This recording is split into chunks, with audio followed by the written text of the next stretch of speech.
இனிய வணக்கம் நண்பர்களே. இந்த வீடியோல குரூப் 2, குரூப் 2ஏக்கான பிரிலிம் சிலபஸ் என்ன? அதே இது குரூப் 4 சிலபஸ் என்ன? 2மே சேம் சிலபஸ் தானா? இல்ல என்னென்ன மட்டும் மாறுபடுது? அப்படிங்கிறத நம்ம டீட்டெயிலா வந்து பார்க்க போறோம். ஸோ ஏற்கனவே நீங்க டிஎன்பிஎஸ்சிக்கு பிரிப்பரேஷன் பண்ணிக்கிட்டு இருந்தீங்க அப்படின்னா, உங்களுக்கு இந்த வீடியோ ரொம்ப யூஸ்ஃபுல்லா இருக்கும்.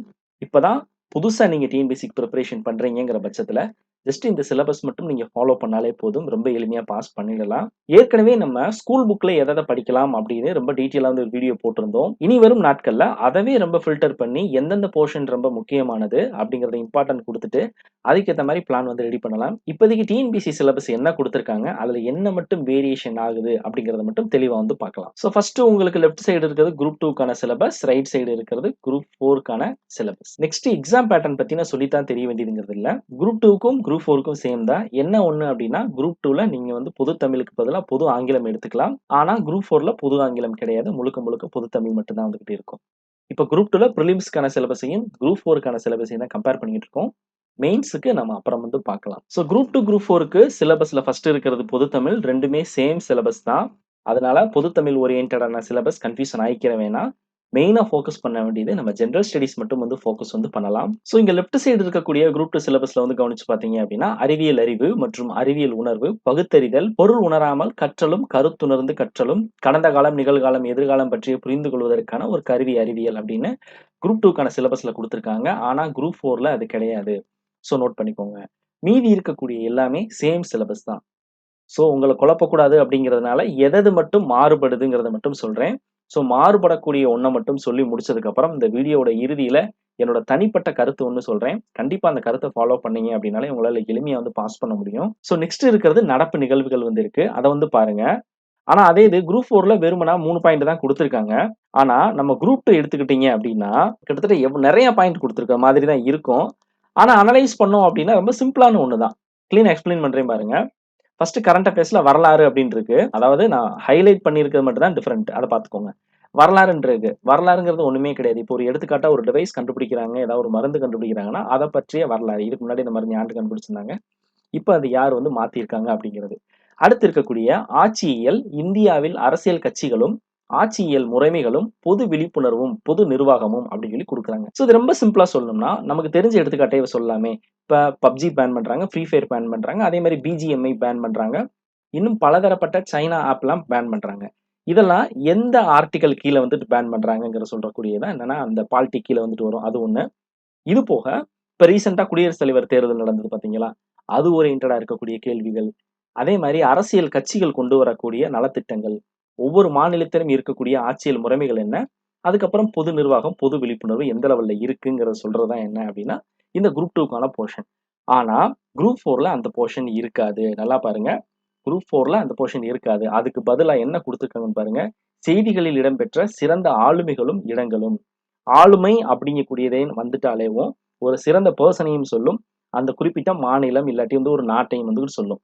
சோ இதுல நீங்க லெஃப்ட்ல இருக்கக்கூடிய குரூப் 2ல இருக்க போர்ஷனும் செய்திகள்ல இடம்பெறும். ரைட்ஸ்ல இருக்கக்கூடிய குரூப் 4ல இருக்க இந்த போர்ஷனும் செய்திகள்ல இடம்பெறும். அதனால நடப்பு நிகழ்வுகள பொறுத்தளவுக்கு பாரபட்சம் இல்லாம, முடிஞ்ச அளவுக்கு நம்ம என்ன பண்ணணும், டெய்லி வந்து ஃபோக்கஸ் பண்ணிக்கிட்டே இருக்கணும். ஆனா இப்ப டிஎன்பிஎஸ்சி வந்து கவனிச்சு பார்த்தீங்கன்னா தெரிஞ்சிருக்கும். இதுக்கு முன்னாடி நடந்த குரூப் 2லயும், குரூப் 4லயும் அதிகமா நடப்பு நிகழ்வுகள் அவங்க ஃபோக்கஸ் வந்து பண்ணல. இருந்தாலும் நம்ம கடமை என்ன செய்யலாம்? டெய்லி வந்து நியூஸ் பேப்பர் படிக்கிறது ஒரு ஹேபிட்டா வச்சுக்கிட்டாலே போதுமானது. நம்மளால நடப்பு நிகழ்வுகள பார்த்துக்கிற முடியும். அடுத்து கலை, அறிவியல், இலக்கியம் மற்றும் தத்துவம் ஆகிய வெவ்வேறு துறைகளில் தனித்துவம் கொண்ட ஆளுமைகள். சோ இந்த இடத்துல நான் வெறுமனாவே ஆளுமைகள்னு சொல்லி மென்ஷன் பண்ணிட்டேன் பார்த்தீங்களா? ஆனா இவங்க ஸ்பெசிஃபிக்கா குடுத்துருக்காங்க. கலை, அறிவியல், இலக்கியம்னு. வேற ஒண்ணும் கிடையாது. யாராவது அவார்ட் வாங்குறாங்க அப்படின்னா, அவங்களோட பேரு செய்திகள் இடம்பெறும். அவங்கள பத்தின தகவல்கள தெரிஞ்சு வச்சுக்கிட்டு, அதுக்கான கேள்விகள பார்த்துக்கிட்டாலே போதுமானது. நம்ம நடப்பு நிகழ்வுகள பாஸ் பண்ணிடலாம். அடுத்து புவியியல் அப்படிங்கிற போர்ஷன் பார்க்கலாம். புவியியல் போர்ஷன்ல ஃபர்ஸ்ட் நான் ரெக்கமெண்ட் பண்ணக்கூடியது என்ன அப்படின்னா, பேரிடர் மேலாண்மை.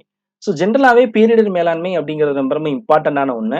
பேரிடர் மேலாண்மையில இருந்து கண்டிப்பா கொஸ்டினும் வந்துட்டு கேட்பாங்க. இதுல என்ன மட்டும் வேரியேஷன் ஆகுதுன்னு பார்த்தீங்கன்னா, சமூக புவியியல், அதுக்கப்புறம் இன மொழி குழுக்கள் மற்றும் முக்கிய பழங்குடிகள். இது மட்டும் தான் வேரியேஷன் ஆகுது. ஆனா இது குரூப் 4ல இல்லவே இல்ல. அப்ப நீங்க எத மட்டும் பார்க்கணும்? குரூப் 2க்கு நீங்க பிரிப்பரேஷன் பண்றீங்க அப்படின்னா, இனமொழி குழுக்கள் மற்றும் முக்கிய பழங்குடிகள். அடுத்து இந்தியாவின் வரலாறும் பண்பாடும் எடுத்துக்கிட்டோம் அப்படின்னா, விஜயநகர பாமினி அரசுகளின் காலம் குரூப் 2ல இருக்கு.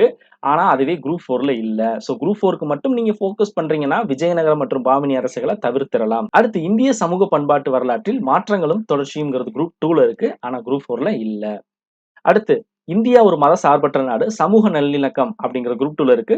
குரூப் 4ல இல்ல. அதுக்கு கீழ இருக்கக்கூடிய இந்திய ஆட்சியல் எடுத்துக்கிட்டோம் அப்படின்னா 2க்குமே சேம் சிலபஸ் தான். எந்த மாற்றமும் கிடையாது. அடுத்து இந்திய பொருளாதாரம் எடுத்துக்கிட்டாலும் சேம் சிலபஸ் தான். எந்த மாற்றமும் கிடையாது. இந்திய தேசிய இயக்கம் பொறுத்த அளவுக்கு வகுப்புவாதம் மற்றும் தேச பிரிவினை மட்டும் தான் குரூப் 2க்கு எக்ஸ்ட்ரா இருக்கும். மற்றபடி குரூப் 4 பொறுத்த அளவுக்கு அத நீங்க படிக்க தேவையில்ல. அதுக்கு பதிலா இந்த 2 டாபிக் மட்டும் படிச்சாலே போதுமானது. முக்கியமா தேச தலைவர்கள் அவர்கள் சொல்லிய கூற்றுகள், அவர்கள் கொண்டு வந்த நலத்திட்டங்கள், பெண்களுக்காக ஏதாவது சீர்திருத்தங்கள் கொண்டு வந்திருக்காங்க அப்படின்னா, அத மட்டும் நீங்க பார்த்துக்கிட்டாலே போதுமானது. அடுத்து யூனிட் 8, யூனிட் 9 பொறுத்த அளவுக்கு மிகப்பெரிய சேஞ்சஸ் இருக்கு பாருங்க. 19 மற்றும் 20ஆம் நூற்றாண்டுகளில் தமிழ்நாட்டில் சமூக அரசியல் இயக்கங்களின் பரிணாம வளர்ச்சி, நீதி கட்சி, பகுத்தறிவு வாதத்தின் வளர்ச்சி, சுயமரியாதை இயக்கம், திராவிட இயக்கம் மற்றும் இவ்வியக்கங்களுக்கான அடிப்படை கொள்கைகள், தந்தை பெரியார் மற்றும் பேரறிஞர் அண்ணாவின் பங்களிப்புகள்ங்கிறது குரூப் 2க்கு ரொம்ப ரொம்ப முக்கியமானது. ஆனா அதே இது ரொம்ப சிம்பிளா இங்க குரூப் 4ல எப்படி குடுத்திருக்காங்கன்னா, தமிழ்நாட்டின் பல்வேறு சீர்திருத்தவாதிகள் மற்றும் சீர்திருத்த இயக்கங்கள் மற்றும் மாற்றங்கள் அப்படின்னு சிம்பிளா குடுத்துட்டாங்க. சீர்திருத்தம் அப்படின்னு சொல்லி வந்துட்டாலே அந்த இடத்துல கண்டிப்பா தந்தை பெரியாருக்கு ஒரு மிகப்பெரிய இடம் வந்துகிட்டு இருக்கு. அதனால நீங்க குரூப் 4க்கு தான் படிக்கிறீங்க. நான் குரூப் 2க்கு வந்து படிக்கலங்கிற பட்சத்துல இந்த லெசன விட்றாதீங்க. இந்த டாபிக்க விட்றாதீங்கன்னு சொல்ல வரேன் நானு. ஏன்னா கண்டிப்பா பெரியார பத்தின கேள்வி வர்றதுக்கு வாய்ப்புகள் இருக்கு. அதனால பெரியார விட்றாதீங்க. முக்கியமா அண்ணாவையும் விட்றாதீங்க. யூனிட் 8, யூனிட் 9க்கு ரொம்ப இம்பார்ட்டன்ட் குடுத்துட்டு படிங்க. அடுத்து யூனிட் 9 தமிழகத்தில் வளர்ச்சி நிர்வாகம் பொறுத்தளவுக்கு 3 டாபிக் வந்து வேரியேஷன் ஆகும். அந்த வேரியேஷன் ஆகக்கூடியது மட்டும் பாருங்க. சமூக நீதியும், சமூக நல்லிணக்கமும், சமூக பொருளாதார மேம்பாட்டின் மூலாதாரங்கள், தமிழகத்தின் கல்வி மற்றும் நல்வாழ்வு முறைமைகள், தமிழக புவியியல் கூறுகளும், பொருளாதார வளர்ச்சியில் அவற்றின் தாக்கமும் அப்படின்னு 3 டாபிக் மட்டும் தான் குரூப் 4க்கு வந்துகிட்டு இருக்கும். ஆனா குரூப் 2க்கு வந்துட்டு பார்த்தீங்க அப்படின்னா, நெறையாவே படிக்கிற மாதிரி வந்துகிட்டு இருக்கும். அடுத்து ஆப்டிட்யூட பொறுத்தளவுக்கு எந்த சேஞ்சஸும் கிடையாது. 2மே சேம் சிலபஸ் தான். ஸோ வீடியோவோட ஆரம்பத்துல சொன்ன மாதிரி, நீங்க முழுக்க முழுக்க குரூப் 4க்கு மட்டும் தான் நீங்க பிரிப்பரேஷன் பண்றீங்கங்கிற பட்சத்துல, என்னோட தனிப்பட்ட கருத்து என்ன அப்படின்னா, நீங்க குரூப் 2க்கான சிலபஸவே வந்து ஃபாலோ பண்ணுங்க. குழப்பமே வேண்டாம். அதுல இருக்கக்கூடிய யூனிட் 8, யூனிட் 9 அதுக்கப்புறம் இருக்கக்கூடிய அறிவியல். இந்த பாடத்த மட்டும் நீங்க ஃபில்டர் பண்ணி படிச்சாலே போதுமானது. உங்களால ரொம்ப எளிமையா வந்து பாஸ் பண்ணிக்கிற முடியும். இந்த வீடியோல சிம்பிளா சிலபஸ மட்டும் தான் பார்த்திருக்கோம்.